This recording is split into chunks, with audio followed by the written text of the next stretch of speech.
they'll be calling you a conspiracy theorist. So I got a special guest today, sitting around talking to myself. Who in the hell can I get to join me in a live video? And I thought, well, fuck me. I'll just get myself. And me and myself and I can have a conversation. So,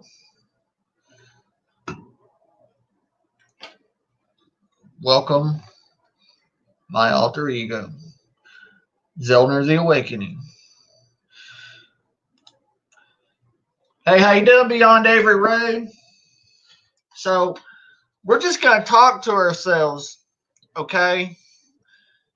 It doesn't really matter what we talk about because it seems that you and I are the only ones who really knows what the fuck is going on in this case. So, I know you get a lot of shit. They give you shit all the time, man. Chat attack this person. Chat attack this person. I mean, Linda K, congratulations on your 1,000 views. If you're tuning in right now, this is a Making a Murderer first. We're just interviewing me. I got my cell phone as a special guest. Wanted to just talk about the way things happen in the realm of my mind. So, with that being said, we are going to take you somewhere that you never been. So, Stephen Glynn, Zelda the Awakening, what is your theory on Stephen Glynn? Well, beyond every road, it's interesting that you asked that because my theory on Stephen Glynn is that he is the biggest piece of shit ever. You know? There was no settlement. It was a order of dismissal. So what the fuck does that mean? It means there was no settlement. Say it with me. No settlement. You know, I get really fucking tired of all this dumb shit. So, we're going to get down to the nitty gritty. And right now, live Facebook and YouTubers, we have some shit happening. Now, Zelner, the Awakening, you want to portray yourself as a crazy motherfucker, right? That's right. You see, a lot of people don't understand what's really going on.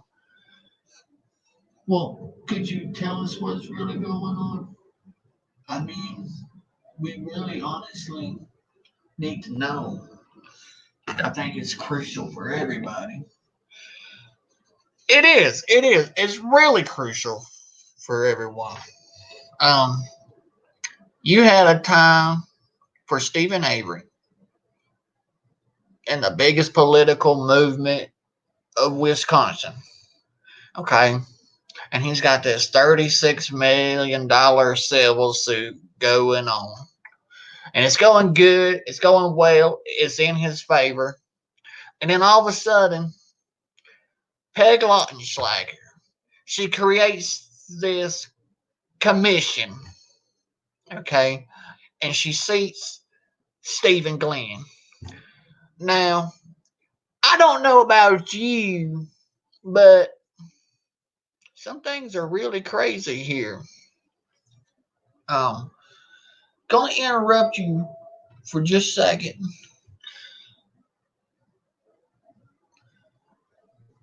The coronavirus has hit Waupun, okay, the correctional institution, and it was brought in by the prison doctor. Well, what effects is that having on the prison? You know, that's a good question because they're not even going to report it if the inmates gets the question. That's what's really going on. Um, this goddamn seat sounds like a fucking dinosaur. So if you hear it, I got a dinosaur on the set. Okay, so I can give a fuck less about what's really going on with this bullshit.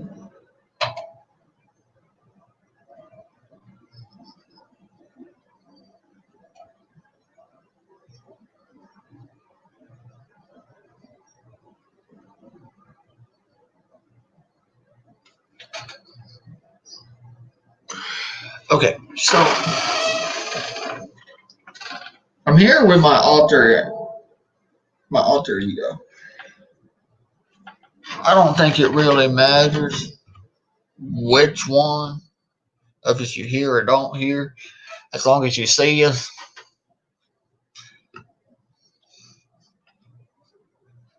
It's a fucking tough world out there. Crazy world out there. Real crazy out there. It's getting fucking stupid out there, folks. Got my ice coffee though.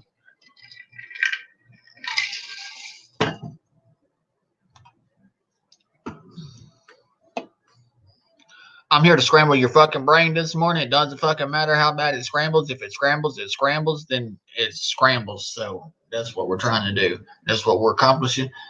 That's what the fuck is going on here today. Conspiracy in the land of dairy.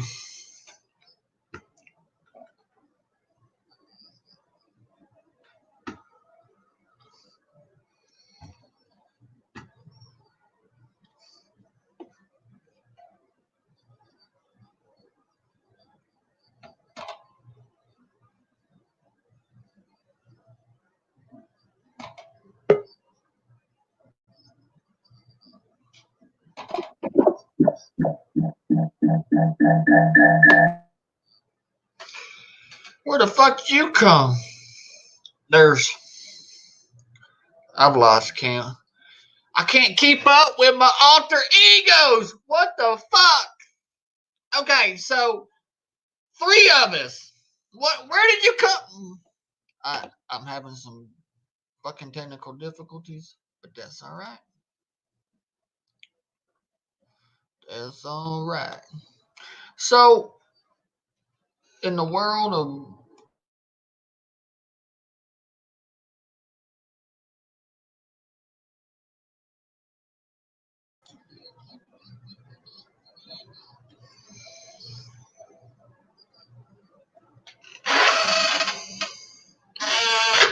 3 Chad Cows, this doesn't make a goddamn liquor sense.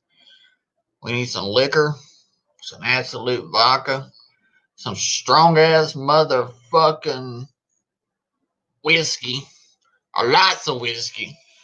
Whiskey enough to break it down and fuck you all up.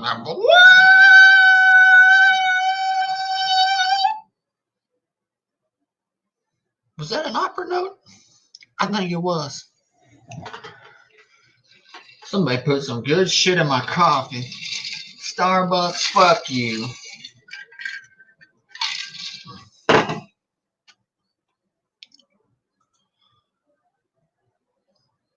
Maybe I should do this. No. Maybe I should do this.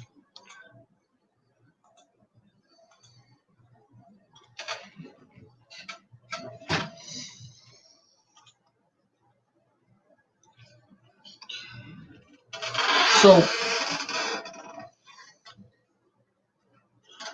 here's what we got going on, folks.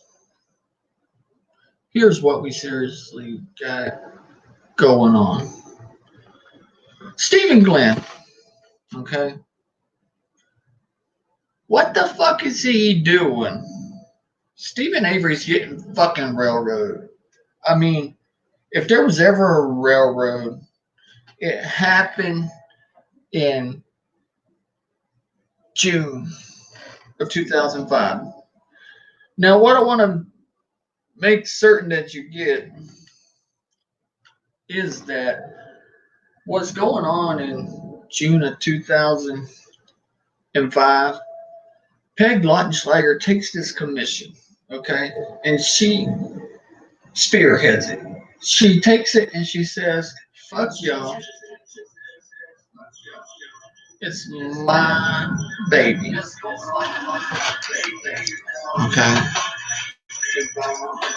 I got to close some fucking windows somewhere.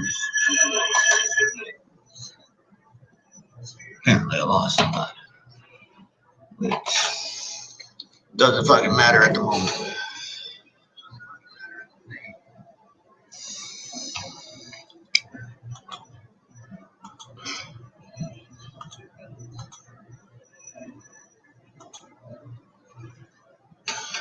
Trying to limit some background noise, folks. That's all I'm trying to do for the moment. Limit some background noise.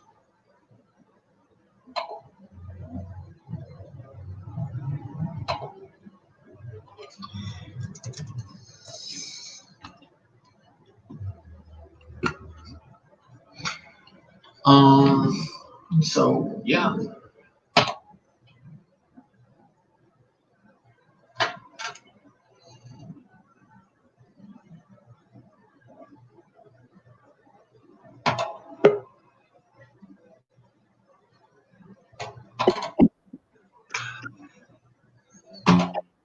I guess we're all here. We're all here. We're all ready to get started. We're all just gonna sit down with me, myself, and I. I told you, you never see it anywhere else. Only can be brought to you by me. Watch the hand movement. Watch the fucking hand movement, guys, because believe nothing of what you hear and only half of what you ever see. Okay? Now, what we got going on here is some seriously fucked up shit in the realm of Wisconsin in June 3rd, 2005. If you're out there, leave a comment so I know you're out there. I don't know who the fuck's out there. Anybody out there? Is anybody out there following us? Anybody out there in Facebook land, YouTube world? Leave a comment.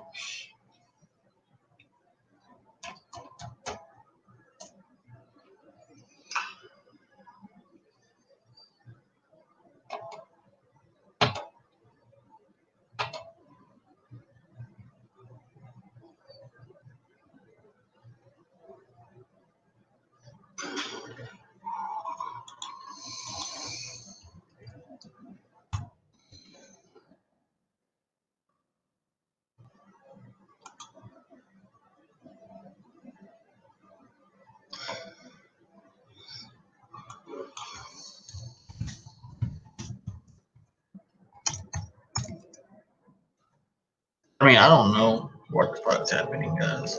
Y'all just have to stay tuned for just a second.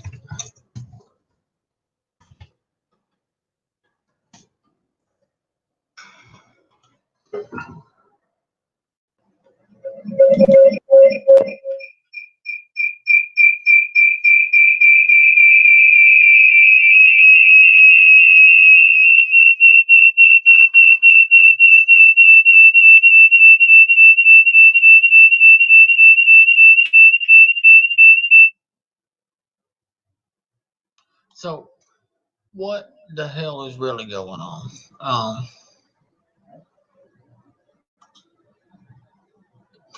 I just keep multiplying. I caught fucking some type of virus or something.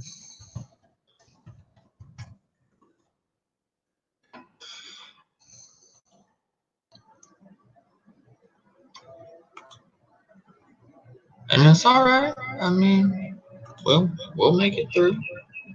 We're gonna get through it one way or the other.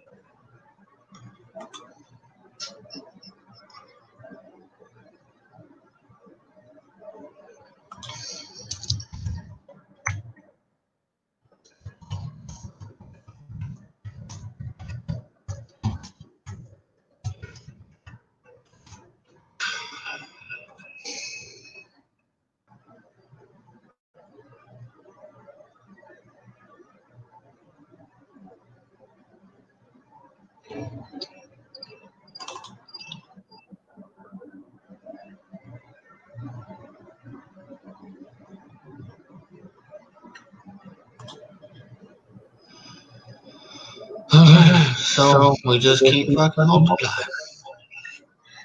I don't know what the fuck's going on. Some type of virus shit. It's all good. Y'all give me just a fucking second. Okay? We're gonna get down to some nitty gritty shit on Stephen motherfucking Glynn.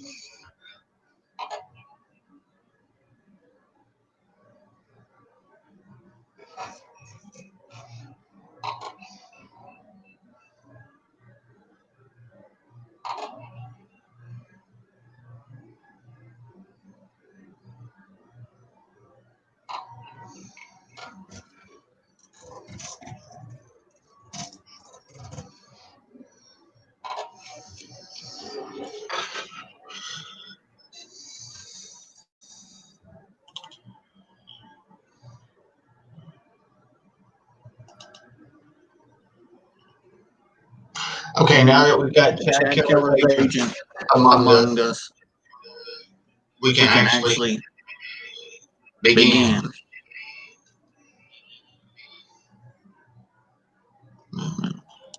Couple people on mute. Okay, I think we're ready. So there's actually some fucked up things going on here, folks. Some really fucked up things. Now, what we want to do here is get down to the bottom of the truth of what Stephen Avery's settlement actually was. And sorry for the 18 minutes of technical difficulties here, but I think we got it figured out now. I had to get all my little troopers in the same place at the same time. All my alter egos. There's two Beyond Avery Roads. We have the real Chad Keller. We have Zillion's Awakening. We have Chad Keller's agents. We have Chad Keller's stunt double. Now, my stunt double is very important, folks, because in the world of stunt doubles, like, if they shoot at me, I want to make sure they're fucking shooting at the right motherfucking one, okay? So don't ever, ever leave your house without your motherfucking stunt double, okay? Nor your agent. It is a fucking world of coronavirus and bullshit Wisconsin fuck you up laws. So whatever you do,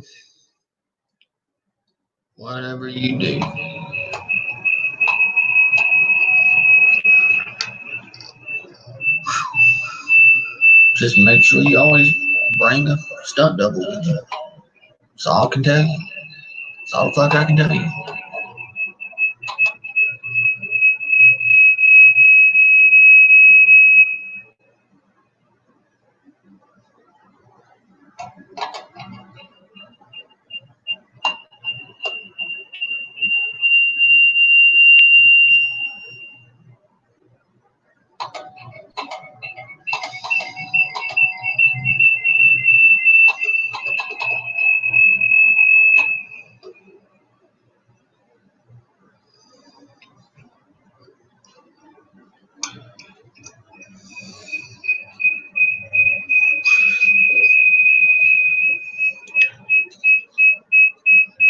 The zombies are coming, folks. There's legislative zombies. we're about to get fucked up in America. So what I have to tell you is number one, make sure you got 300 pounds of pancakes and rice and beans and shit to live off of. Number two, support your Second Amendment. Number three, do not support 5G at the moment. And number four, the golden rule. Brendan Dassey and Stephen Avery are goddamn innocent. I cannot attest to it much and enough as I can, and I'll drink to that. They're innocent. That we gotta free them. Cheers, guys.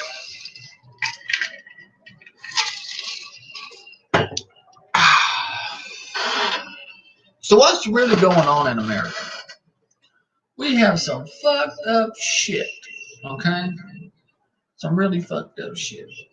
Super fucked up shit.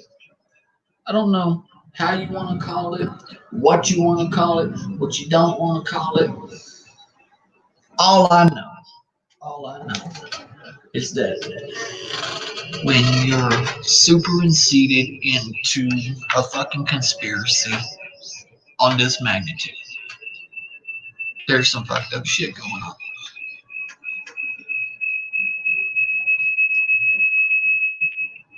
I broke the sound barrier today, and the sound barrier, you just got to fucking deal with it. Alright? I can't stress it any fucking more than that. I hear all my fucking alter egos going on at one time. So, with that being said,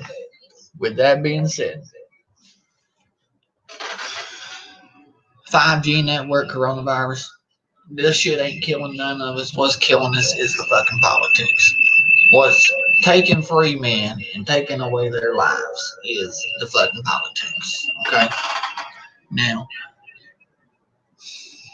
we're gonna talk to Chad Keller's agent real quick. What do you think is going on? Well, being an agent, whether I'm a secret agent, a double agent, a movie film agent for Richard Boyd, whatever the fuck you have me be, being an agent, I know some shit that you better contract some stuff. And when you're contracting stuff at the level that Stephen M. Glynn is doing for Stephen Avery, they're fucking poor Stephen Avery over, okay? I mean, that's no motherfucking way out of it. You were fucking them over, okay? So, what I want to emphasize here is something that needs to be emphasized. Stephen Glynn. What is Stephen Glynn doing getting seated to Peg Lockenschlager's fucking commission? I mean, he shouldn't be seated to a commission like that. He really shouldn't, folks. I have big issues with it. Now I'm going to pass you on to Zoner the Awakening, and Zoner the Awakening will explain some stuff to you. Yeah, that'd be me, this cowboy right over here. I'm Zoner the Awakening right here. Okay, so listen, guys. What we have here is a atrocity, okay? I can't speak for all the voices in my head. I can't speak for all the voices in your head. But I do know, when I quote, I do know one thing. Whatever was going on in this case is a complete atrocity, okay? Hold on, we're getting a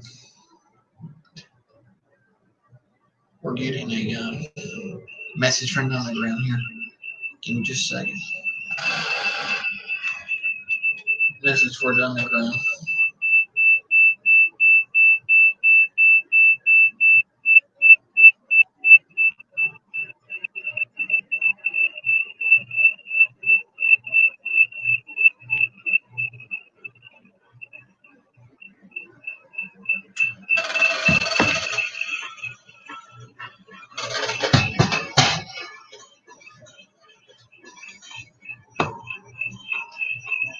So in this message to them,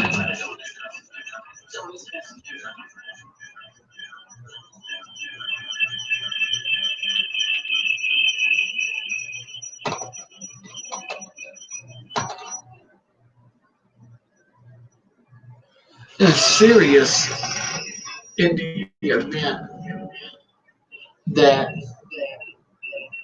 we,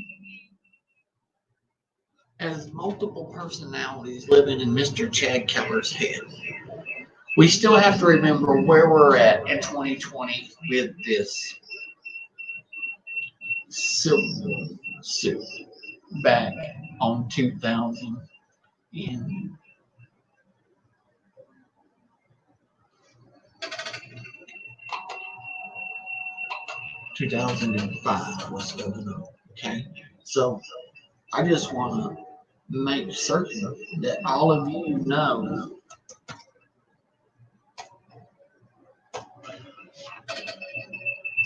that no matter who you interview, whether it's the elderly waking beyond Avery Road, Chad Keller's agent, Chad Keller's stunt double, or the real Chad Keller, that Chad Keller bust his ass repeatedly.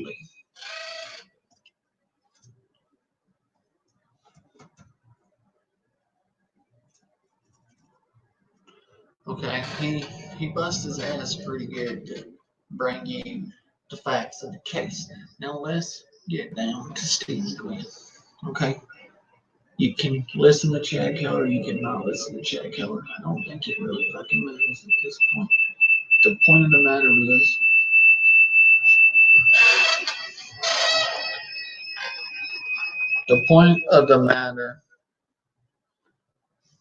we actually had a premeditated civil attorney that fucked Stephen Avery, and his name was Stephen Glynn. So keep that in mind.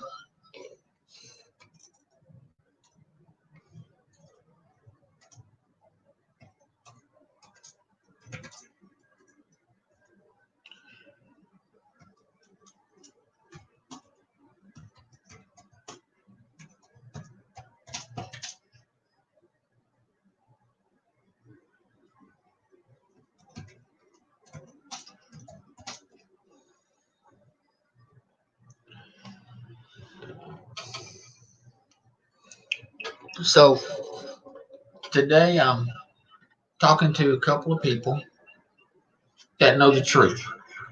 They've been to Wisconsin. They've been to motherfucking.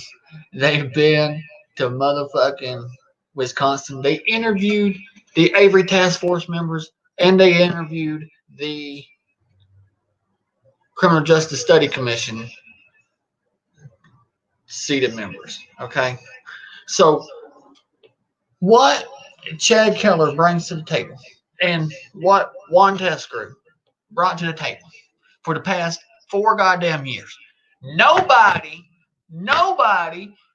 has wanted to goddamn fucking listen. And it's time as supporters of Brendan Dassey and Stephen Avery that you stand up and you start believing in conspiracies. Because if you don't believe in conspiracies, the truth will never be exposed. And that's the fucking reality that Chad Keller lives in today. Because Stephen Avery's case is the greatest conspiracy that's ever hit a motherfucking state in our nation. It is a criminal offense created by and directed by, executed by, carried out by, premeditated by, and orchestrated by Attorney General Peg Lautenschlag, who at the time figured that she was going to die from breast cancer and get away with it. So if you don't know the truth on what the truth is, you need to sit down, shut the fuck up, buckle up, and get ready for the ride of your motherfucking life, okay? Because I'm telling you, where we're going in this future with this fucking case, Kathleen Zellner is about to open the biggest goddamn can of worms that you motherfuckers will have ever seen in your fucking life, okay? And that's all I can tell you on that right now. But it's coming.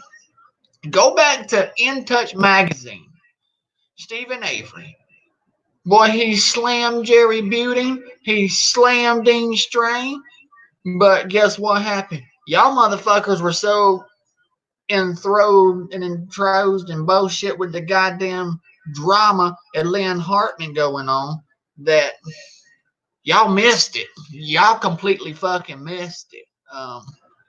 This letter leaks, and he's fucking slamming. He's slamming the dog shit out of Dean Strang and Jerry Buting. Now these are people. These are people. I want to remind you that Stephen Glynn recommended, and I want to tell you exactly why that got recommended. But just for a second, In Touch magazine, Stephen Avery on his lawyers. We're going to read exactly what Stephen Avery says, okay? Word for fucking word. June 27th.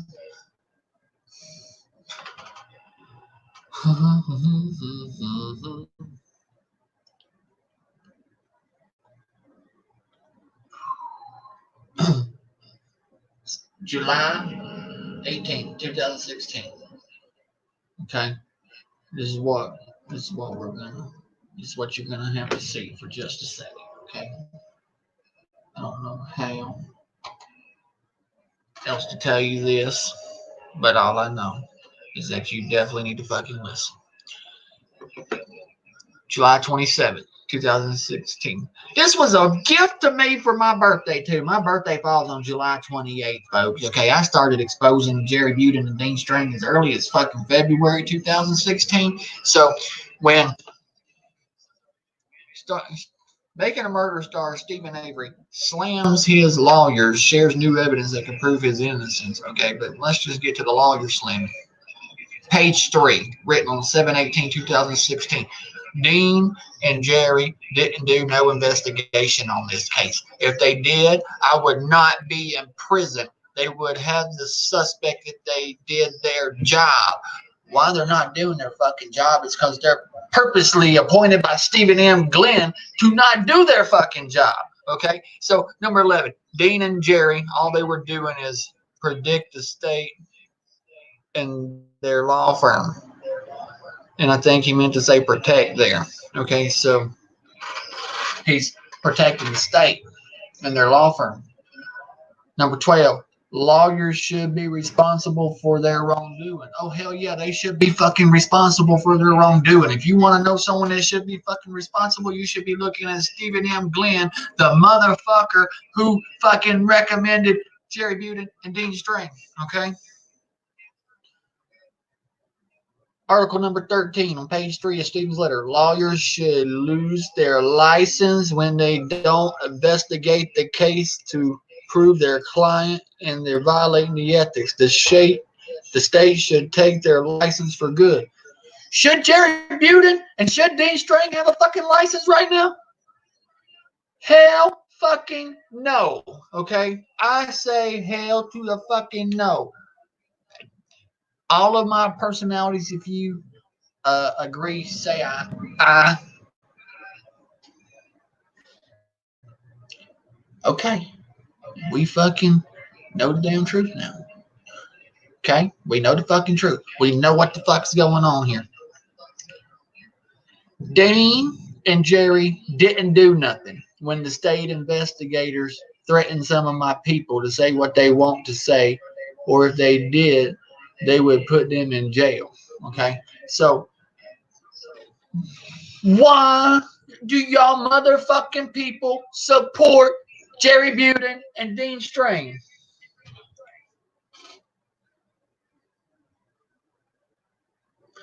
Why y'all supporting? I mean, even me, my alter ego, my dumbass ego, all my fucking egos. At least we might be goddamn crazy, but we can fucking see it. We can see it going on. Okay? We can see what the fuck is happening.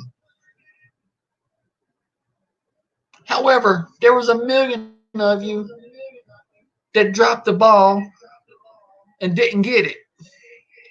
And the reason why y'all didn't get it is because it's easier to fool someone instead of tell them they've been fooled. And say, I can't tell y'all been fooled. Y'all have to research that. Y'all have to go down that goddamn rabbit hole yourself.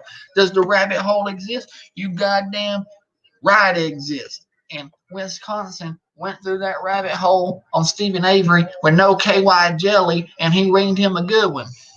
And it was orchestrated by Peg Lautenschlager. But it was set up by Stephen M. Glynn. And let me show you how that happens. So on May 12th, 2005,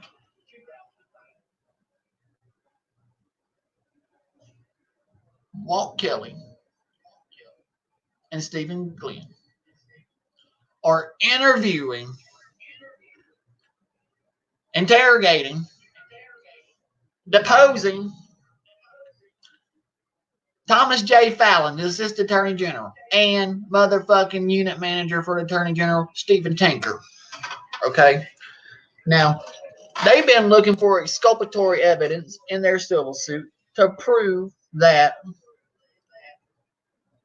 Manitowoc County Sheriff's Office and the Manitowoc County District Attorney's Office knew in advance that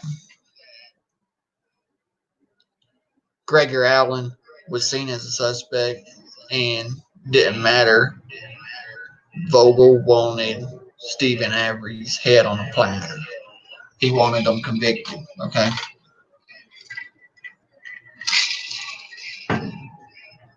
Now you tell me, you go look at a document on October 26th. It's a phone call. It's a phone call where the judge orders Dennis Vogel and Tom Kasorik in particular, to start answering questions in a deposition. How come it took a year and 14 days for this to even be ordered? A year and 14 days. I think out of the 35 depositions that we do have from Stephen Glynn and Walt Kelly, we should have set up an appointment to do Vogel and Kasorik off the fucking rip. Because by the time you depose the other 35 crooked bastards with their fucking county and state DCI agents, attorney generals, unit managers, and their fucking attorneys lying for them, Kasorik and Vogel, everything's washed under. It's all washed the fuck under. They should have been the first two people deposed in this deposition. The first two people. The very first two people. But that doesn't happen. And the reason that doesn't happen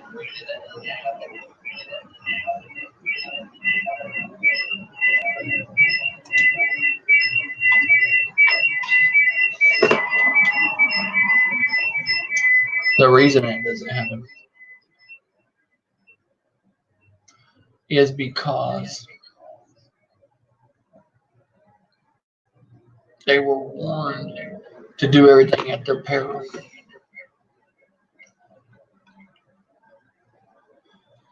Okay, basically, May 12th, 2005, the depositions of Tom Fallon and unit manager Stephen Tinker is tell-all, folks. It's a fucking tell-all.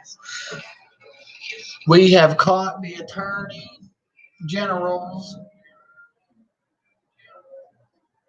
taking information out of the investigation of the civil suit. Okay? And then June 3rd, Peg Lautenschlager is going to make this announcement. She's going to fucking say, hey, we created the Criminal Justice Study Commission, which is picking up where the Avery Task Force leaves off. And we're just going to happen to see Stephen M. Glynn. Okay? Why the fuck are we seating Stephen M. Glynn? Can someone tell me this? Can someone tell me why we're seating Stephen M. Glynn to Peg Lautenschlager's commission? It's not rocket science, people. It's not motherfucking rocket science. Seriously, it's not. Their fucking charter statement was no pointing fingers at Manitowoc 1985. And this is exactly what happens to be the forefront of Stephen Avery's civil suit.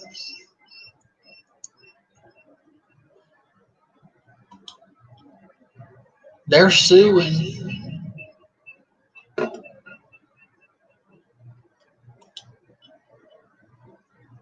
for a fucking reason.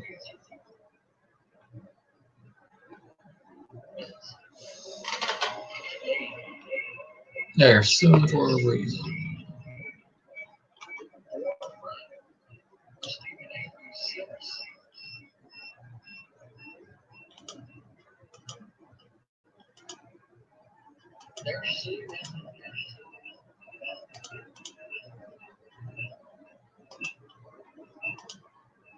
So, what we're getting is actually some bullshit from Stephen M. Glynn himself, who's not going to do a settlement. He's going to do an order of dismissal.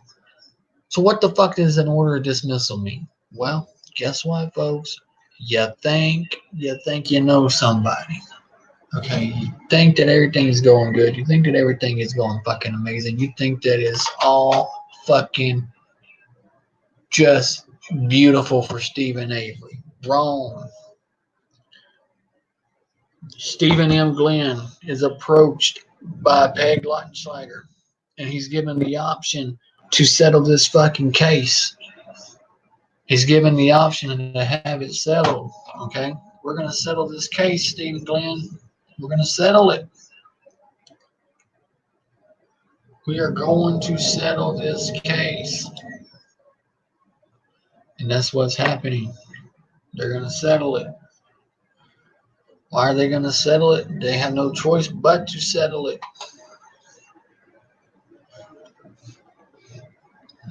They have no choice but to settle it. Okay? And me, myself, and I, and all of our other alter egos, we will agree 100%. We will agree 100% that that's what the fuck is going on here. Okay? That's what we're agreeing upon. Okay? Is that 100% truth. No fucking theory, no facts. It is proof that Stephen M. Glynn files an order of dismissal, and it's with prejudice, meaning Stephen Avery can never bring back up. He can never bring back up this civil suit ever fucking again. You can never blow a whistle on the state ever again. So you know what's happening here? They're letting Manitowoc County wiggle out, okay? Manitowoc County is being able to wiggle out of everything that's going on with prejudice, meaning It cannot be brought back up ever again. So what that means is that a lot of you missed the opportunity to capitalize on something you never saw because Jerry Butin and Dean Strang were playing goddamn rope-a-dope with you. Fucking with Stephen Avery's life, okay? Stephen Avery's like, I got new lawyers. I got the best attorneys in Wisconsin.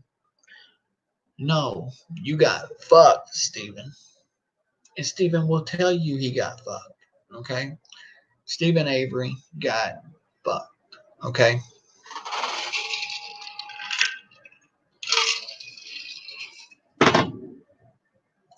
Let me tell you how Stephen Avery gets fucked. By Jerry and Dean. See, a lot of people don't realize is that whenever we file this order of dismissal, you can no longer bring up any portion of the civil suit. It can no longer be mentioned. Now, what does that mean? It means exactly what it means. With prejudice, you cannot bring up any portions of this civil suit into any other case. Not no criminal case, not another civil suit, anything. So the planting of the defense planning is literally bullshit. Okay, it literally becomes a bullshit story. And when I say a bullshit story, it literally becomes a bullshit story. Okay. Why is it bullshit? It's bullshit on the pretenses that it's bullshit. Okay? Seriously. It's bullshit. They're sitting here saying, oh, they're appeasing Stephen Avery and they're saying Tom Kosurik was the mastermind behind everybody else planning everything. How you gonna blame Tom Kosurik starting February 23rd when Dean Strang enters as official counsel, went on February 14th, you just did an order of dismissal 12 days ago that states, 9 days ago, that states, with prejudice, you can no longer, Stephen Avery, you can no longer use Tom Kosurik's name. You can no longer point fingers at Tom Kosurik or Dennis Vogel. But yet, what's the entire defense going on? They're pointing fingers at Tom Kosurik. And that's their defense. Oh man, Twat County planted everything because of the civil suit. Folks, the civil suit is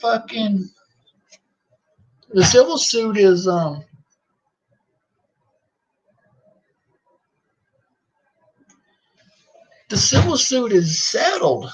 And it's not even a settlement. It's fucking dismissed. The civil suit is dismissed with prejudice. You can't be mentioning Tom Kosurik anymore, Stephen Avery. So Jerry Butin and Dean Strang are sent there basically to appease Stephen Avery. Oh yeah, you want to say that they planned it? Here we go. But legally, lawfully, and holds no weight. The defense of the planted evidence is no good. So instead of Tom Fallon sitting there saying, okay, you do so at your own peril, Tom Fallon lawfully and legally should have stood up and said, hey, I was deposed in that civil suit, and it's to my understanding that the judge just ordered a dismissal on it with prejudice, and that means that we're no longer allowed, Stephen Avery can no longer point fingers at Tom Kosurik nor at this civil suit and use it as a planning defense. They were not allowed to do that.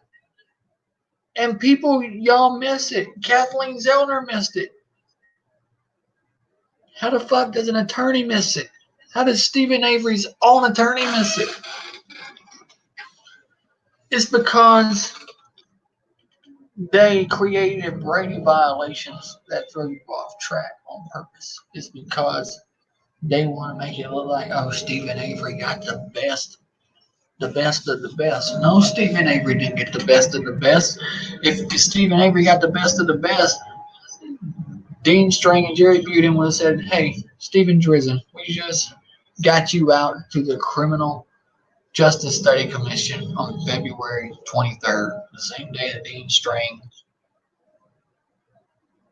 comes into the to the case, the same day that Stephen Glynn gets back from his quote vacation, same day that Stephen Drizzen makes an appearance, and they give a hypothetical on what is needed to show a false confession, and then this hypothetical actually happens to Brendan Dassey. Now, with Stephen Drizzen being this motherfucking person that go to the one person in all the of all land in fucking Wisconsin, Stephen Drizzen was called to the Criminal Justice Study Commission because of his level of expertise. Now, why doesn't Jerry Butin and Dean Strang get Stephen Drizzen 6 days later when Brendan Dassey is coerced to call Stephen Drizzen as an expert witness to that fucking stand?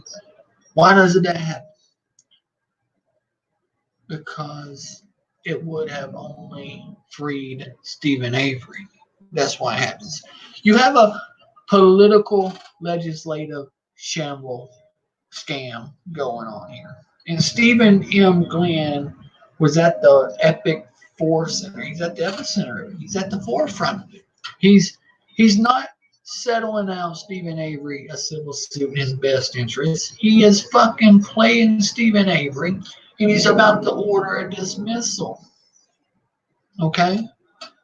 They're going to order a dismissal on the civil suit with prejudice. You can't bring none of it up, folks. I don't give a fuck who you are. You cannot bring any portion of that civil suit back into another court. So the planning defense over illegally is not allowed to happen. But go back to November.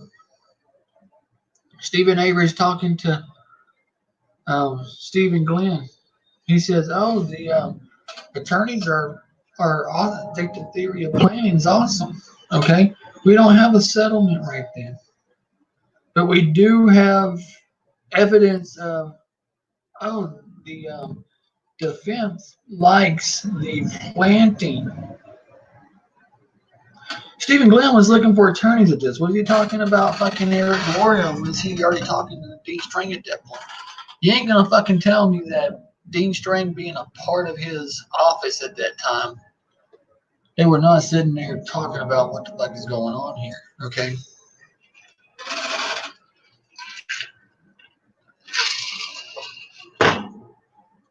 We have a criminal act committed. A criminal fucking act committed, okay? Now, when Richard Boyd gets on the trick box and he talks about them two fucking RAV4s, you need to listen to them. Eric Jose, he wants to suppress evidence. Paul Capaldi, they want to suppress evidence. Ali Apperson, they want to suppress evidence. Casey Martinez, they want to suppress evidence. Then we got Linda Kay, don't know a fucking hill of beans what the fuck she's talking about. All she can do is sit there and cuss fucking people out because she don't have fucking case facts. Then we got Andrew Whitehead. If you want to make a little pop stab at me, you little motherfucker, and tell me to piss off again, I'll snatch your fucking ass up, dude.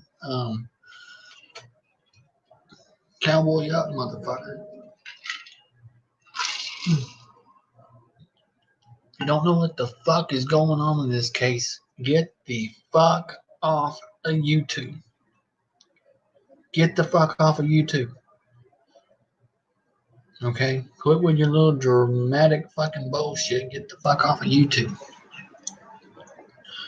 You have Stephen Glynn being approached by Peg Leitschlager on June 3rd, 2005. Stephen Glynn is hand-picked. He's appointed and he's seated to the Criminal Justice Study Commission by Peg Leitschlager. A verbal, email, and invited, documented letter, okay, to seat him as a commission member. Now, if my charter statement to be seated to that fucking commission states that I cannot point fingers at Manitowoc 1985, why the fuck am I even sitting there? If I am benefiting Stephen Avery, why the fuck am I seated there? Why? Why the fuck am I there? Some serious shit happened May 12th. Stephen Tinker, unit manager for the Attorney General. Tom Fallon, Assistant Attorney General. They got caught in these lies, okay? They got caught taking evidence of Gregory Allen out of the investigation for the civil suit. Okay, it gets taken out. It's taken out. You can't deny it. You can't have anything that to continue that would be in the state's best interest at the moment. They got discovered. The only thing that's in the best interest of the state of Wisconsin at this moment, the only thing that you can do, one fucking thing that you can do, folks. There's one goddamn thing. You know what that is? That is to motherfucking take Stephen Glynn, one half of the attorney, and seat him to the new commission. And then as time progresses, 8 months, you got 8 months time span. Stephen Glynn he writes a stipulation for order of dismissal. There's an order for a dismissal. Then guess what happens? Then there's an appointment for Dean Strain, a quote, partner, and Jerry Buting, one of the legislative members who is fucking Stephen Avery since early 2004. $400,000 settlement. Okay? Stephen M. Glynn fucks up where he says Stephen Avery got $400,000 through the legislation. No, Stephen Avery was supposed to get $460,000 through the legislation. Stephen M. Glynn sits there and talks about this $400,000 that the legislation passes for Stephen Avery tax-free. This is a legislative bill that was supposed to be $1.2 million that Jerry Buting voted against. He voted to give Stephen Avery only $460,000. Okay, so in the order dismissal, it is without cost, fees, or reimbursement to Stephen Avery by Kosoric or Vogel or their insurance or anybody working under their capacity in Manitowoc County Courthouse, City, or District Attorney or Sheriff's Office. So the money that they give Stephen Avery is passed from this legislative bill. This legislative bill passes October, okay? It passes in October of 2005, okay? So what I want you motherfuckers to realize, what I want everybody to fucking realize is that you cannot sit there and claim that this was a settlement in Stephen Avery's favor, okay? We have a dismissal, and they're paying Stephen Avery with money that a legislation bill passed, okay?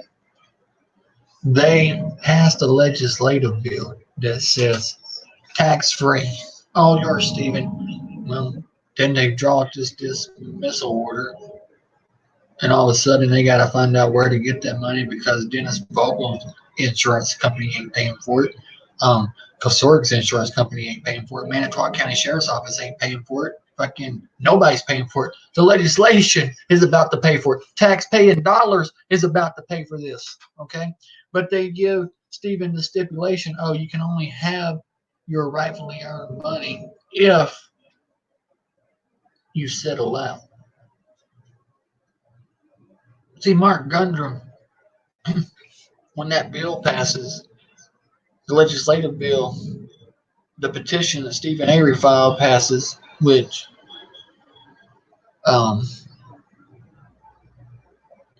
was to give him $460,000. Mark Gundrum sits on this money. The politics, Wisconsin.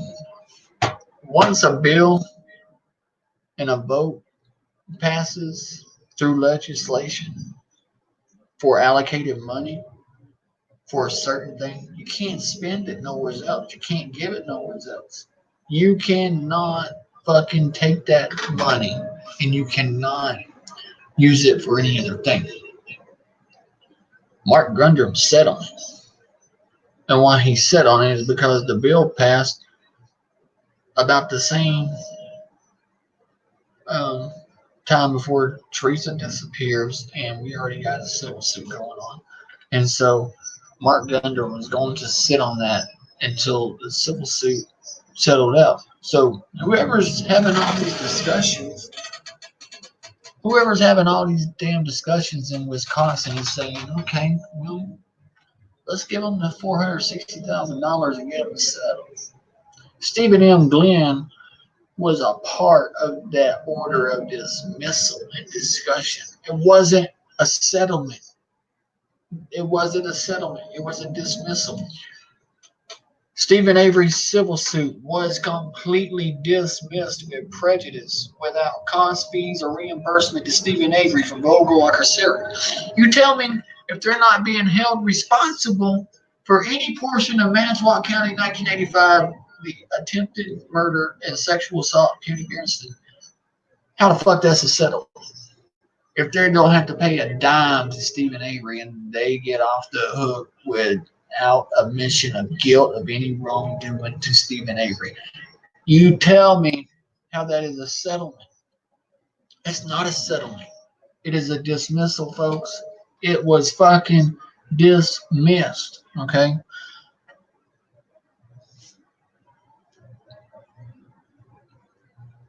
Legislation. One, they passed this bill for Stephen Avery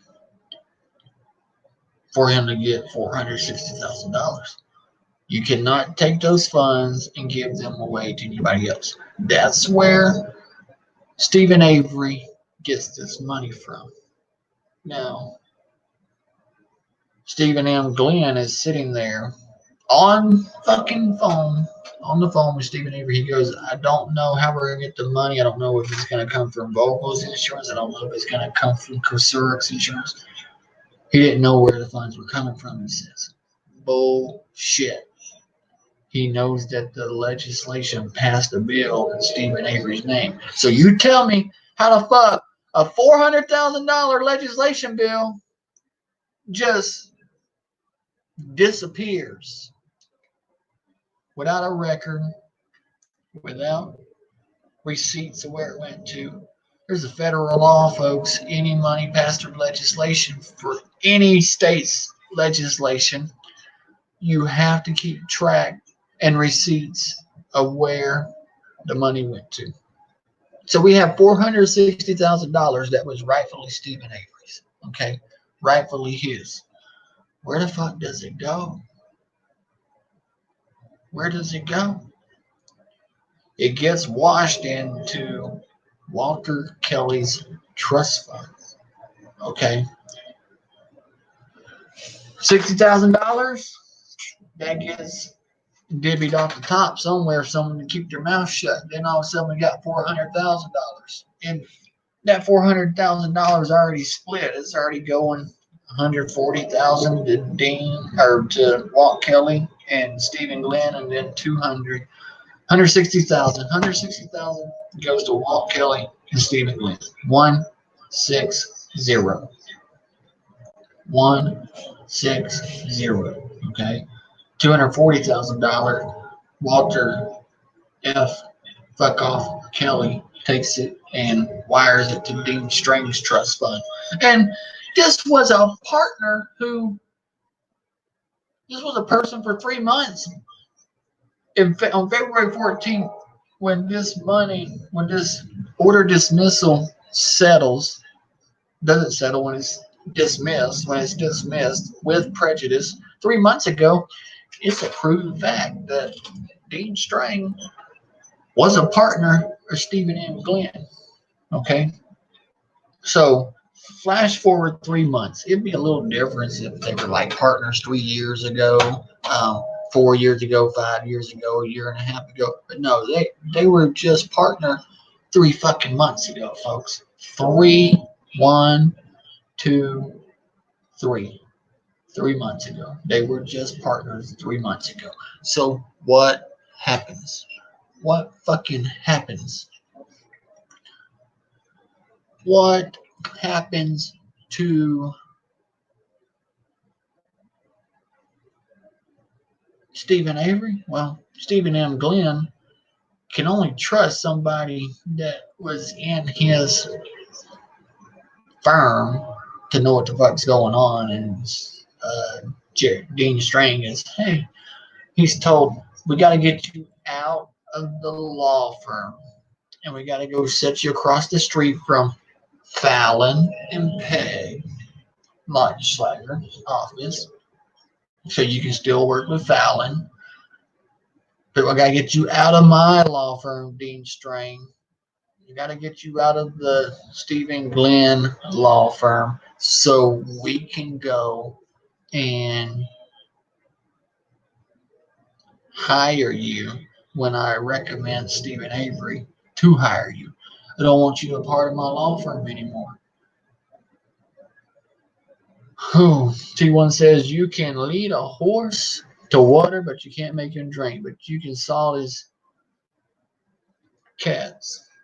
Bringing charges of murder against Stephen Avery was the salt in his oats to get him to drink. You can salt his oats. Bringing charges of murder against Stephen Avery was the salt in his oats to get him to drink from their hand. You said a mouthful there, T1. So we have Stephen M. Glynn, okay? Seated by Lautenschlager, June 3rd. November rolls around, November 15th rolls around, and Stephen Glynn said it himself in 2007. As soon as everything started pointing to Stephen Avery, he knew he was guilty.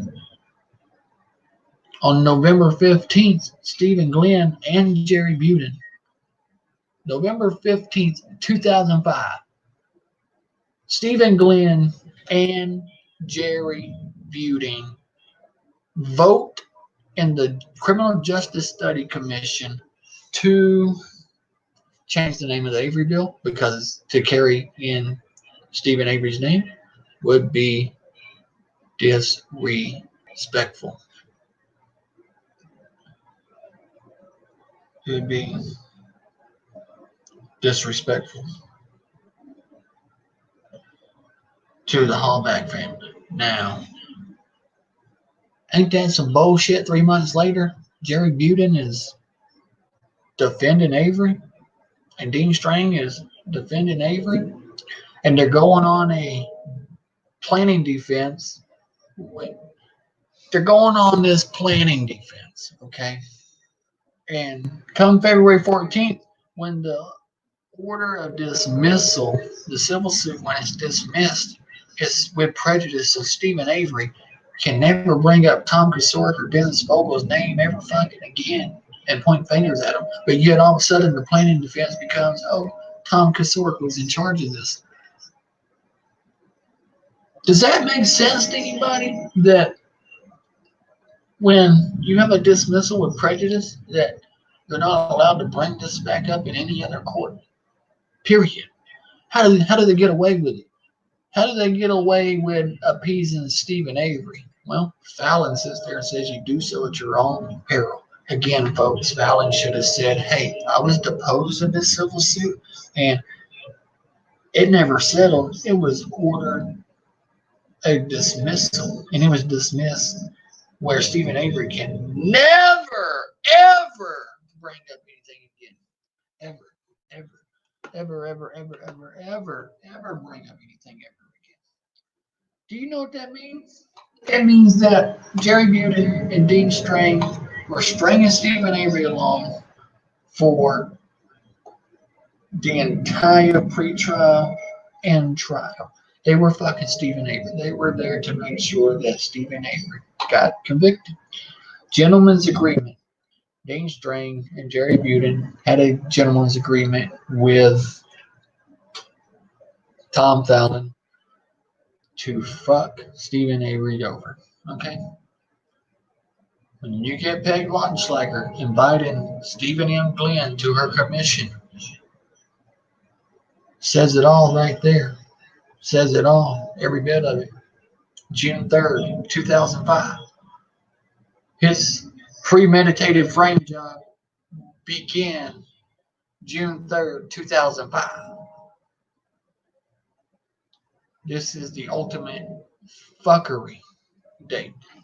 The premeditation was as early as June 3rd, 2005, and that's because on May 12th, during the depositions of Tom Fallon and Stephen Tinker, Walt Kelly, and Stephen Glynn caught the Attorney General's office removing evidence from a civil suit on Gregory Allen that shows without a fucking shadow of a doubt that Gregory Allen should have been exculpatory evidence in the 1985 Penny Pearson case.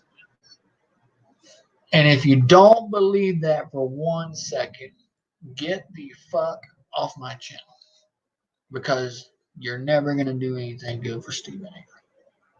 All right?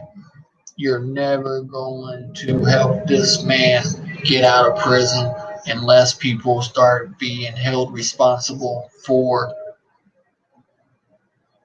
purposeful misconduct. Stephen M. Glynn, Jerry Butin, Dean Strang, these are part of those people that should be held responsible for purposeful misconduct. Okay? If you thought that Stephen Avery's civil rights were fucked up in 1985, then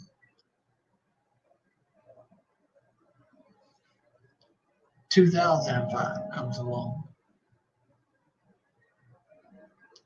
June 3rd, 2005, to be the exact date when Peg Lautenschlager sees Stephen M. Glynn. His civil rights are about to be far more fucked up. And that's because Peg Lautenschlager tells Stephen M. Glynn, you're going to dismiss this goddamn suit. You're going to dismiss it.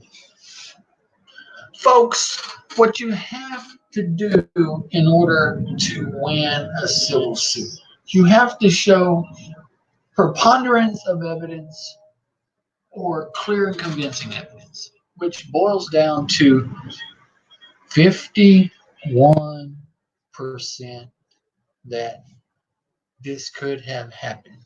Now, we had every bit of the evidence, okay? We even got a civil suit to show that Tom Fallon and the DCI agents were directed by unit manager Stephen Tinker to take portions of Gregory Allen's civil suit out of the motherfucking investigation. Why are we doing this? Because they know for a fact that Stephen Avery should have never went to prison, and Gregory Allen should have been exculpatory. Okay. He should have been a suspect, and I believe he was a suspect, and they don't want to admit that. They do not want to admit what is going on. And we really can't.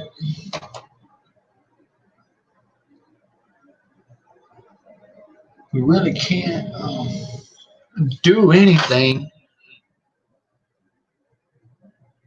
We really can't do anything about this until people start exposing Stephen M. Glynn, Walter Kelly, Jerry Buting, and Dean Strain. I mean, I hate to tell you, you can't do nothing for Stephen Avery until everybody that's been fucking fooled and bamboozled admits that Jerry Buting and Dean Strain were some bullshit attorneys. If you support Stephen Avery, if you think that Stephen Avery is an innocent man, blow a whistle on Stephen M. Glynn. Okay? And you blow a whistle on Stephen M. Glynn for being scared of his own life from whatever Peg Lunchslager threatened him. And writing the stipulations of an order for dismissal. From June 3rd to February 14th, Stephen M. Glynn, July, August, September, October, November, December, January, February, for those 8 months,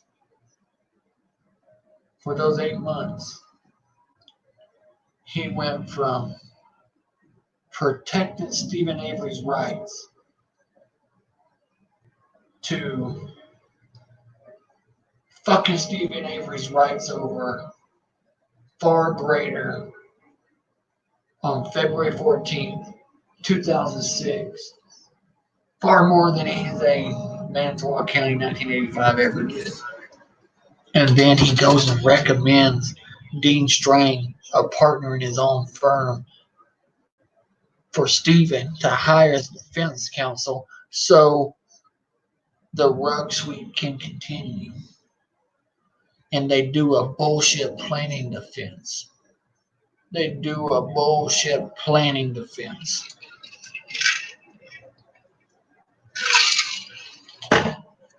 The planning defense has no fucking weight, guys. It has no weight. February 14th, the dismissal says you can never bring up any portion or anybody's name about this civil suit ever again. Not ever, ever, ever again. It's dismissed with prejudice. You cannot bring it up into a different court.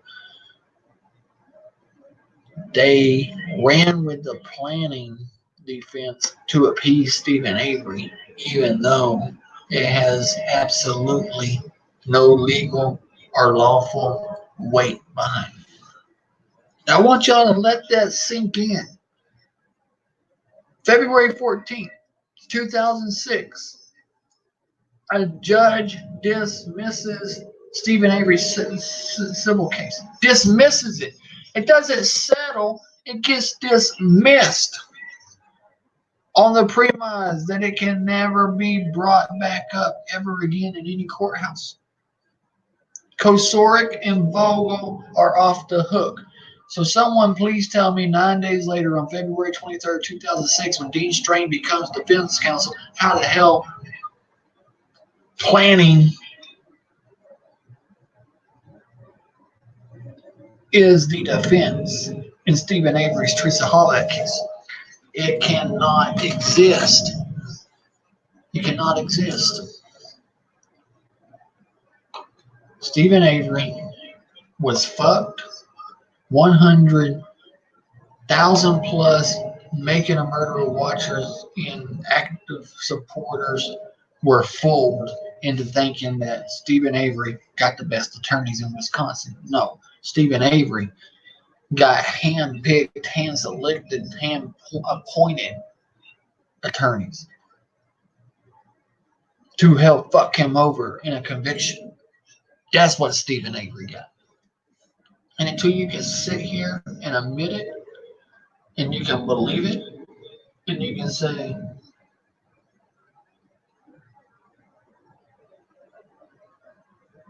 that, until you can say that you were all wrong about Jerry Butin and Dean Strain, until you can admit it out of your mouth, Stephen Avery will never go free. Let's talk about February 2016. Dean and Jerry start doing these tours. Okay. Everybody goes right back into the role that they had in 2006, 2007. Everybody. Fassbender and Uyghur started doing tours the same thing, the same time that Dean Strain and Jerry Butin started doing tours. So what they're doing is staying in character. They're doing nothing else but getting on cameras and talking about, let's say, how Stephen Avery gets fucked up. That's what Jerry and Dean's job is to do. And then Uyghur and Fassbender's job is to say, oh, well, let's go educate law enforcement some more. So they went back into their roles that they were appointed in 2006, 2000, November 2005, February 2006, all the way through the trial. They just go back into their role, people. They're playing the public. The only way you can keep the lid on everything is go back into character. Now, Kathleen Zellner is eventually going to have to expose Jerry Butin and Dean Strain and Stephen Glynn and Walter Kelly. There's going to be no way around it. You really don't want to piss at your own dinner table. Okay? So, right now, the loophole artist can't go that direction. But I have a feeling she's going to get there pretty soon. We don't have ineffective counsel. We have purposeful misconduct from Stephen Avery's counsel, from 4 attorneys: Walt Kelly, Stephen Glynn, Jerry Butin, and Dean Strain. We have purposeful misconduct. Okay? Purposeful.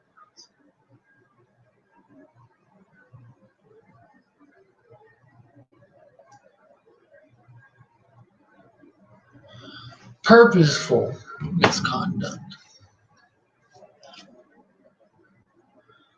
Purposeful misconduct, folks. Do you know what purposeful misconduct is? That's when you're deliberately screwing someone over. Okay? Deliberately.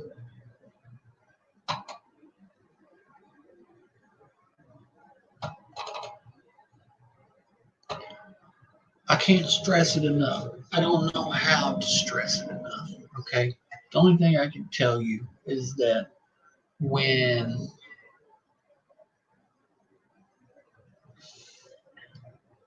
Stephen Avery is told by Stephen Glynn, hey, Dean Strain used to be my business partner. He's talking about it like he's a business partner a long time ago. But here's the thing. We know from a November 11th phone call, Stephen Avery calls Stephen Glynn's office. Dean Strain picks up the phone. Hey, I'm Stephen Glynn's partner. This is Dean Strain. Why was there a dissolvement of partnership? Why was there a dissolvement of partnership? And when was there a dissolvement of partnership? Okay, that's the thing, because you got to give Dean Strain, if he's going to be doing anything nefarious to fuck Stephen Avery over, you have to be given time.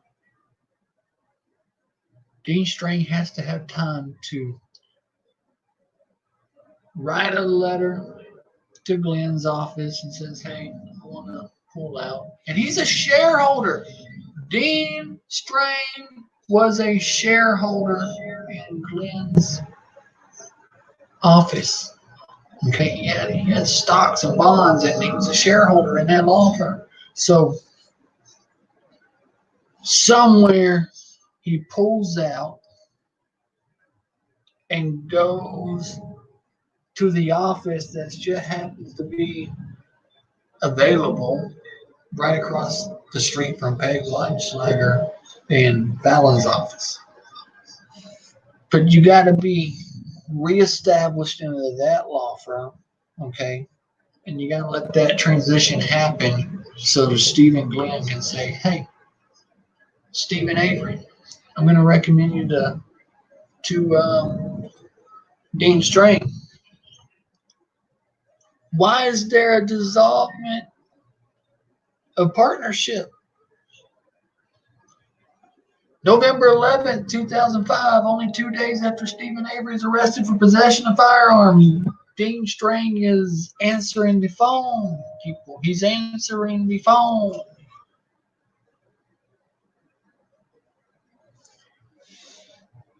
There's a dissolvement of partnership only because Stephen M. Glynn is going to pass the buck to someone to fuck Stephen Avery.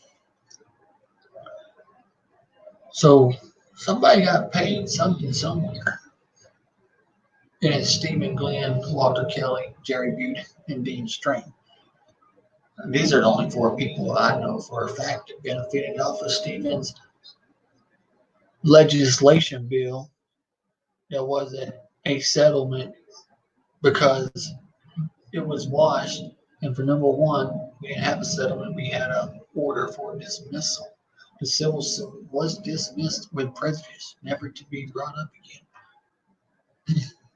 Y'all tell me why this is happening.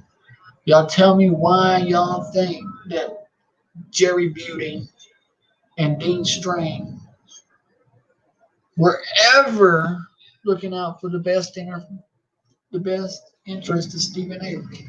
Somebody tell me that.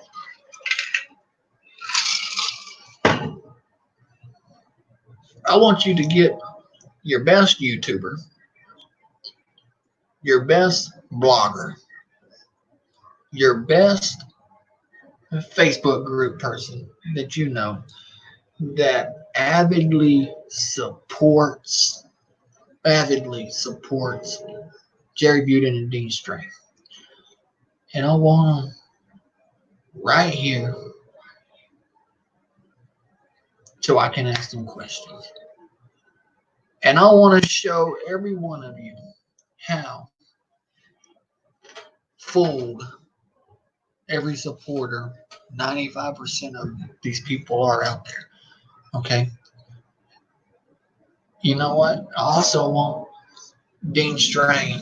I also want Jerry Butte. Jerry Butte's been running from my questions for years. He won't answer them. He's afraid. He told Paula Grabeau that,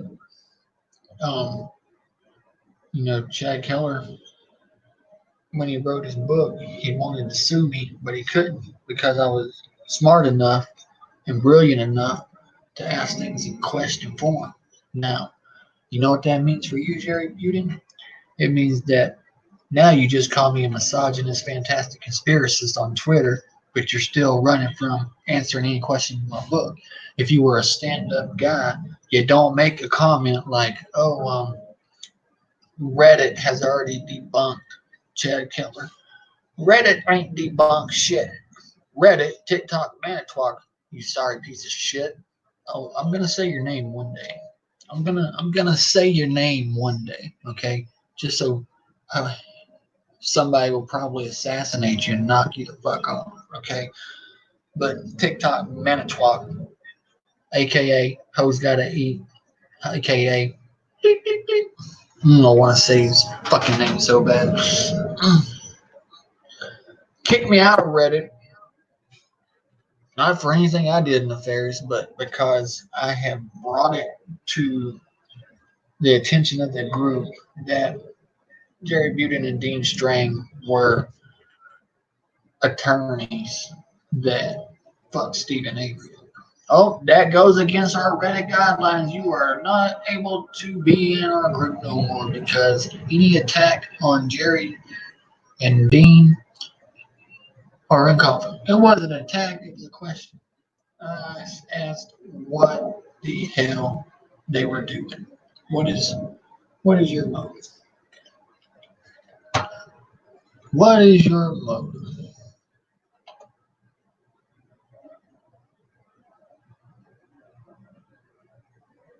Nobody can tell me the motive. Absolutely nobody. No. There was never a debate. There was never been any debates. Nobody has the brains. Nobody has the common sense. Nobody has the respectability for connectability, for disconnectability to show that Jared Buden and Dean String have been purposefully misconducting Stephen Avery's trial. But it needs to be noted, folks. It needs to be talked about. It needs to be shared. Needs to go on the record.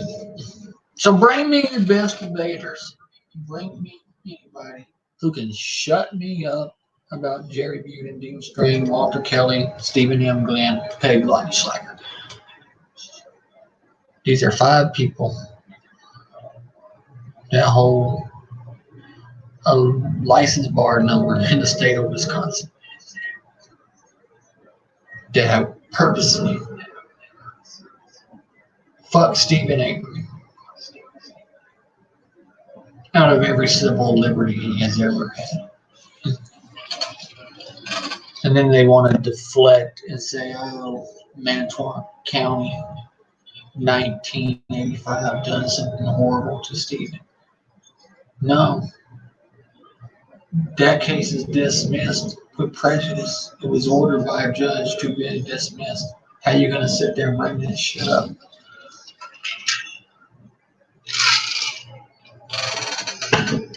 See, that's what Walt Kelly doesn't go into explanation about on Making a Murder. That's what Stephen Glynn doesn't go into explanation about on Making a Murder. That's what Jerry Buden and Dean String don't tell you about when Tom Fallon says do so at your own peril, that Tom Fallon should have said, hey, we just settled this case. We dismissed it. We didn't even settle it. We dismissed it. And then we gave Stephen Avery money from a legislation bill. The fuck is wrong with you people? Seriously, what the fuck is wrong with you people? I'm going to drink to freedom for Stephen Avery and Brendan Dassey for the rest of my life. But you motherfuckers need to get on the same goddamn page.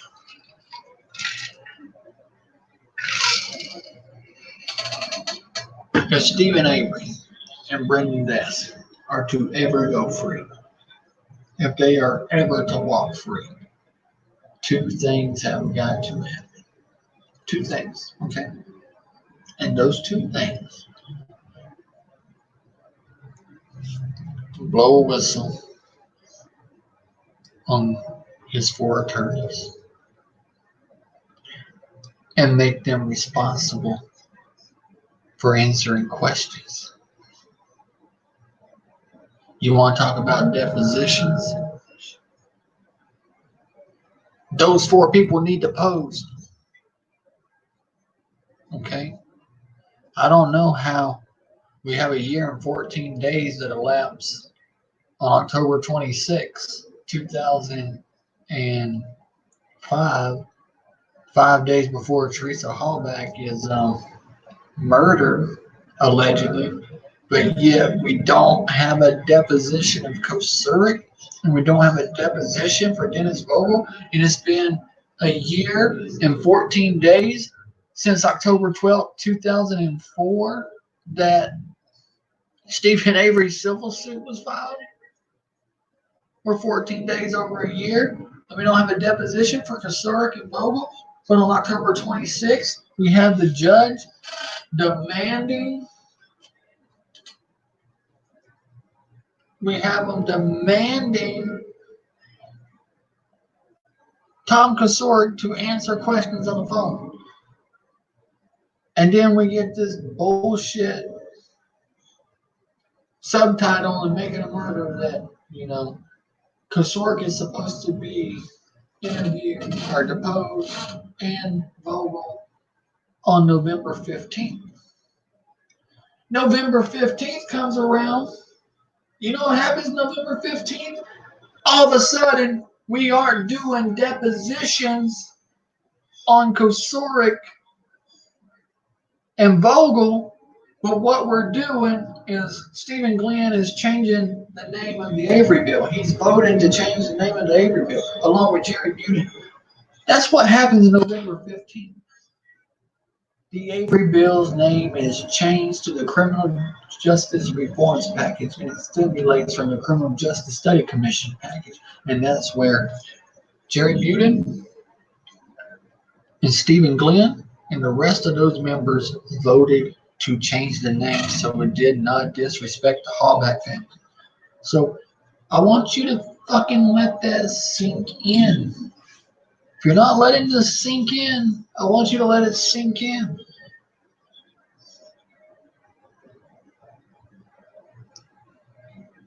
Paper trails. Paper trails.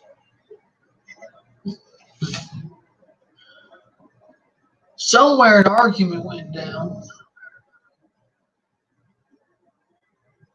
and they intercept Stephen Glynn, who was supposed to be deposing Tom Kosurik this day, but all of a sudden they're like, "Hey Tom," or "Hey Stephen, we need your vote on this Avery bill. Stephen Avery's guilty." Stephen Avery wasn't even charged with homicide until later this evening on November 15th, okay? The same day that they're supposed to be deposed is the same day Stephen Avery gets fucking charged with intentional homicide, November 15th. And it's the same day that Stephen Glynn and Jerry Butin vote to change the Avery bill as Peg Leitschlager's commission members because it's disrespectful for the Hallback family to continue. Let that sink in. Let it sink in. Purposeful misconduct committed by Stephen Avery's own civil suit. They told Stephen M. Glynn, "You're going to have this case dismissed under our rules, or we're going to fuck your life up."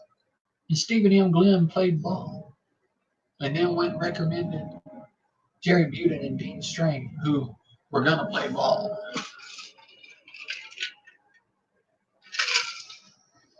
And this is why Stephen Avery is sitting in prison, is because motherfucking supporters like you out there won't expose Jerry Butin and Dean Strang, Walter F. Kelly, nor Stephen M. Glynn, because y'all are fucking pussies. Y'all are fucking pussies. Y'all look at a fucking documentary and you're like, "Oh my God, I so love Jerry Butin and Dean Strang.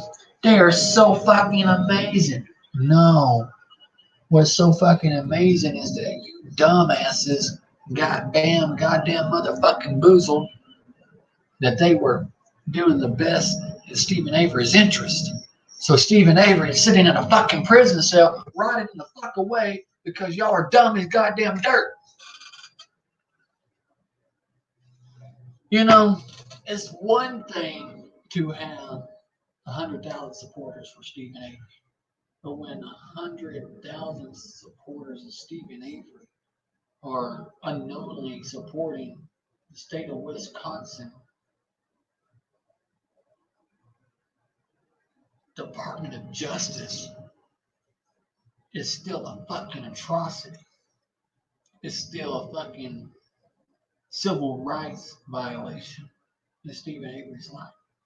Y'all are only helping to keep the man locked up because folks like Eric Jose, Richard McAdam, you're too goddamn stupid to know what's going on. Your forehead is this goddamn big. Your forehead starts like here and goes up to here. You don't have enough common sense from your eyebrows through the space of your forehead to the top of your skull to realize that Stephen Avery got fucked out, so you want to fucking suppress shit? Paul Cabali, are you that fucking stupid? Casey Martinez, are you that fucking dumb? Allie Apperson, are you that fucking dumb? Linda Kay, I don't even ask you if you're fucking dumb, you're a fucking retard. Y'all don't have the common sense to know your asshole from a hole in the ground in this case. Everything is right in front of your fucking eyes, and you're still supporting the goddamn fucking enemy. How about y'all do this right here? Fact. Here's a fact for you. Ask Stephen Avery if he supports Jerry Muted and mainstream. He'll let you know right motherfucking quick that he got fucked by Cherry Muted and Dean Strand. And what y'all idiots are too dumb to realize is that Zellner is going off of loopholes and Brady violations at the moment. If she were to get Stephen Avery off on this evidentiary hearing because of Brady violations, you can guarantee whatever civil suit is filed on Stephen Avery's behalf, Jerry Muted, Dean Strang, Glynn, and Walt Kelly are going to have a bad goddamn day. And if he gets denied his evidentiary hearing, the same thing. She's going to swing for the fences, and those four attorneys are going to have a bad fucking day. I don't know how much else to tell you that some of the people y'all watch out there are fucking retarded. They're suppressing evidence, and they're suppressing evidence because it's my research. Because I'm the one that researched it, doesn't change the motherfucking fact that it's actually fucking happening. So they all out here for subscription rates and shit. Linda Kay doing a goddamn happy dance. I'd like to thank you all for supporting me. No, your supporters come to fucking support Stephen Avery, Brendan Dassey. It's above you, fucking retard. But she couldn't say anything about thanks for supporting Brendan Dassey and Stephen Avery. It was all about fucking her. Okay.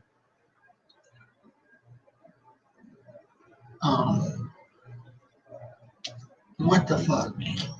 How many retards do we have in this thing? She knows no case information, so she'll just sit there and cuss out Ken Kratz, Tom Fassbender. She doesn't really have any information about going down the rabbit hole. If there's been any like foul play, let's take foul play for example. Juan Tescrew and I, we just did like a 3-video series, and so they mark it private and won't play it because, oh my God, Chad attacked Linda and called Eric Jose out on some shit. So We're not going to play his videos because we don't want our reputation hurt. Fuck your reputation, foul play. Fuck you, Zoe. Fuck you, Sammy. Fuck you, BB. Fuck you, Lily. Fuck you all. Dr. Silkman. Carmen's a bitch, man. Carmen's a bitch. You want to sit here and talk about how Christy's a bitch? Heard you having some problems with your dog. Your poor old dog doesn't need to die. I mean, I know dogs are like family members when they die, but I got some words to exchange with you for you telling me I brainwashed a person. Fuck you. I fucking went on foul play Facebook post, foul Facebook group. Never created the fucking first bit of drama and posted more than any fucking admin or moderator in that fucking group together. Okay? And then you're gonna fucking have the audacity to blame me for foul plays fallout? Fuck you. Fuck all you. I'm gonna get you the screenshots, Zoe. Fuck the group bullshit. Jax West, fuck off. All of you fuck off. It's become a goddamn circus out here, man. I have to invite all my 6 personalities out here with me just to tell you sons of bitches where to fucking shove it. Fuck one of me. Fuck no. Y'all gonna get 6 of me, goddammit.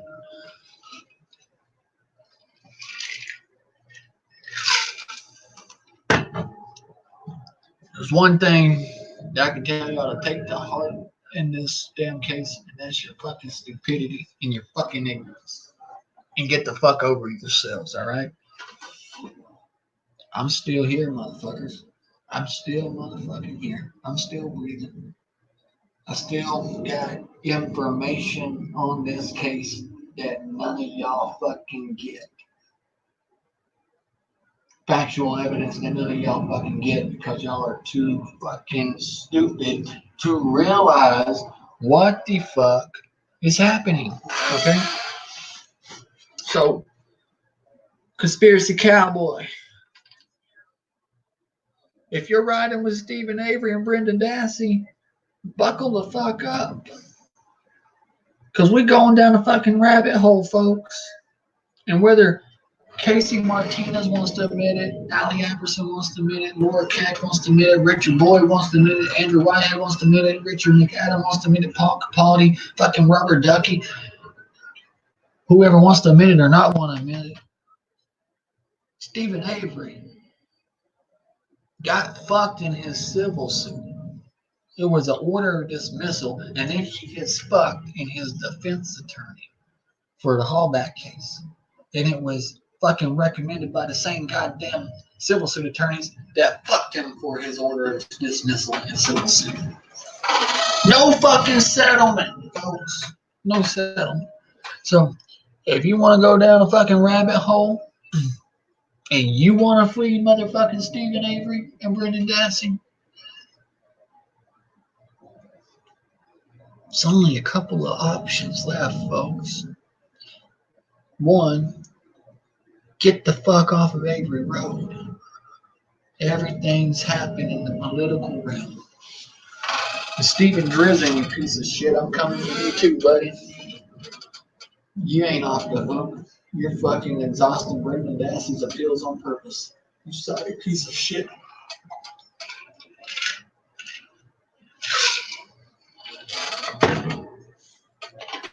So, that's about where we're at in this fucking case. If you honestly believe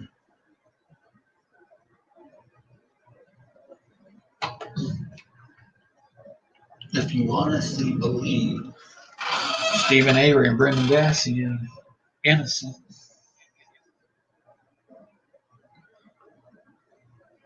just start questioning Stephen M. Glynn's membership to Peg Lautenschlager's Criminal Justice Study Commission.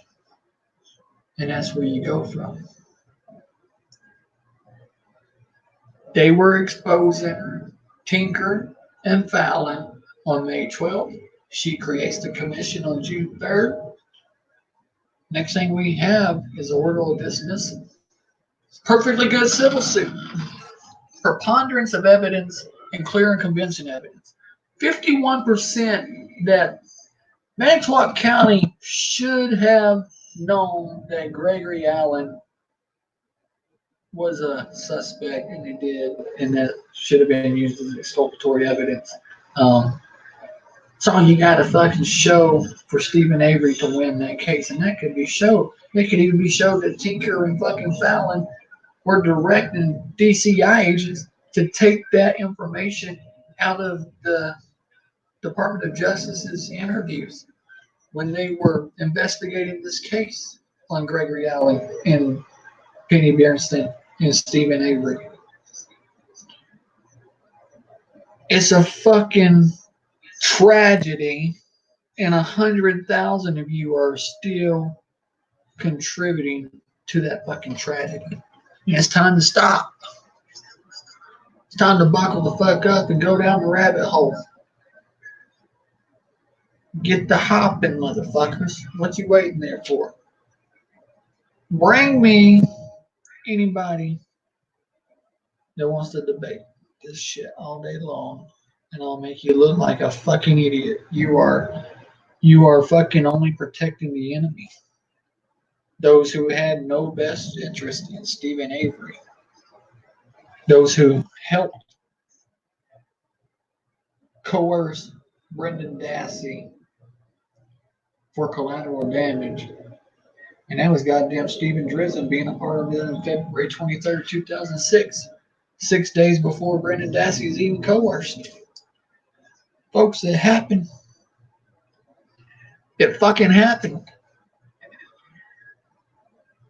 I don't know how dumb some of you are, but y'all are some goddamn sheeple. You gotta think beyond the fucking box, man. Think beyond the fucking box. I mean, that's all I can really sit here and fucking tell you. You're going around in circles on Avery Road. You're fucking still digging in fucking burn barrels when everything was premeditated June 3rd, 2005. Jailhouse snitching, statute of limitation on certain offenses, electronic recording, tunnel vision, contamination of DNA. These were the things in 2005 on June 3rd that Peg Lautenschlager said that she would personally make sure that would never contribute to a wrongful conviction ever again. And they had established a new Wisconsin governmental experiment which allowed her to step foot into a case and say, I don't know, this ain't going to be prosecuted here. Where the fuck was she in that case? The pretrial. Where the fuck was she? She was behind the doors orchestrating the fucking frame job. Okay? We don't give a fuck what you plan on, Stephen Avery. Make the shit all go away. Make it all fucking go away. Make Stephen Avery go away. Stephen Glynn, you're going to write the stipulation for order of dismissal. You're going to make this shit go away. We're going to take the legislation money that passed, and we're going to give it to Stephen Avery. And Tom Kasork and Dennis Bogle are off the hook, but we're going to appease him, and we're going to let Jerry Budin and Dean Strain do a defense planning, even though it legally and lawfully no longer holds any weight because on February 14th, we just settled the fuck out. Open your goddamn eyes, people. The fuck? Open up your fucking eyeballs. Every one of you, open your fucking eyeballs.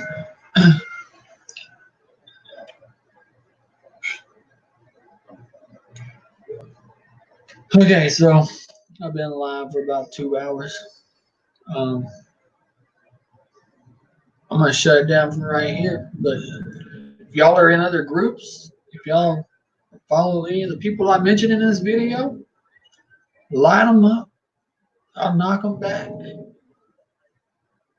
Quit suppressing evidence. You're a fucking Brady violation. Fuck y'all. Hopefully, me and my 6 alter egos didn't fucking hurt your fucking reputation today. Thank you for my 3 CNN views out there. Love you. Y'all stay safe in the coronavirus. Remember one thing that's happening right now in Waupun Correctional Institution. The doctor of the prison brought it in. They had 18 prisoners on quarantine. Right now, the whole prison's on lockdown, and they're not giving tests to the prisoners. So if anybody dies, it could be a big emergency factor right now for Stephen Avery. Keep that in mind. And I'll see you next time. Until then, y'all hear from Jerry Buden? You tell that motherfucker I got some questions for him still. 3 years later, 4 years later, I still got some questions for him.